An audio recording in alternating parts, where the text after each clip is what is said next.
Okay, we're going to redo the CPAP video. The last one I uploaded was the incorrect one, so it cut off kind of halfway through it.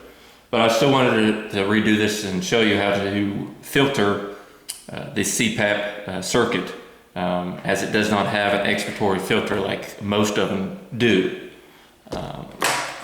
It does have an inspiratory filter right here for the patient, so it'll filter any of the ambient air that's infused by the system through the Venturi effect.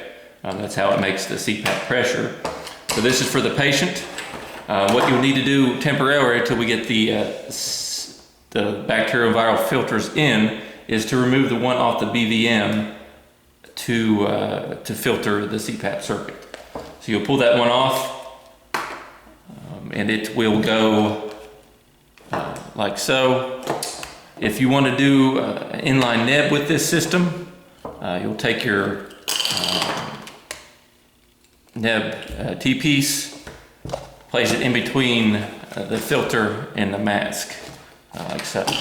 So you have the mask, TP piece off the nebulizer, the filter, and the CPAP circuit.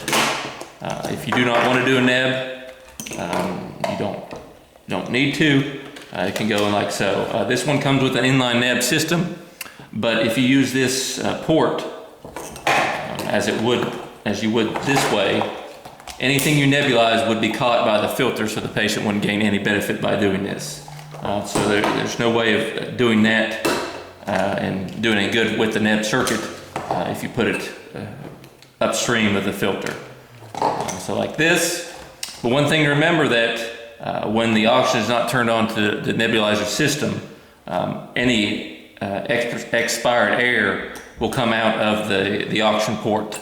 So as long as oxygen is flowing and the mist is nebbing up into the mainstream of the CPAP circuit, that's fine. When the neb's done, be sure to remove this from the circuit so you can maintain using the filter and no air will escape via the oxygen tubing port.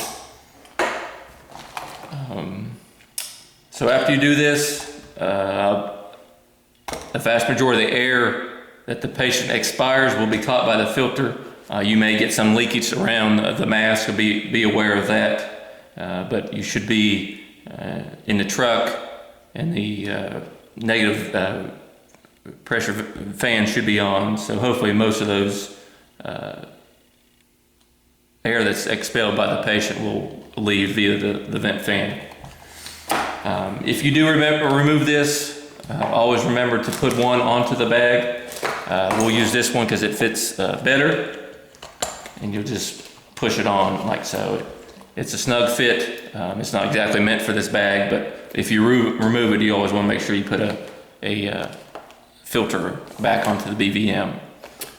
One thing to think about, if you do remove this style filter from the BVM, you're unable to use a PEEP valve, but that is being fixed. I have ordered PEEP valves with an adapter to go from this 30 millimeter down to the 22, so you'll have a clear plastic adapter that will allow you to adapt to this if for some reason you do use your nib piece. That's it. Any questions, be sure to reach out, ask me. I'll try to explain this a little bit more detailed next week when we meet to go over COVID CPR, some of the amendments we made to that. So until then, reach out with your questions and I'll answer the best of my ability.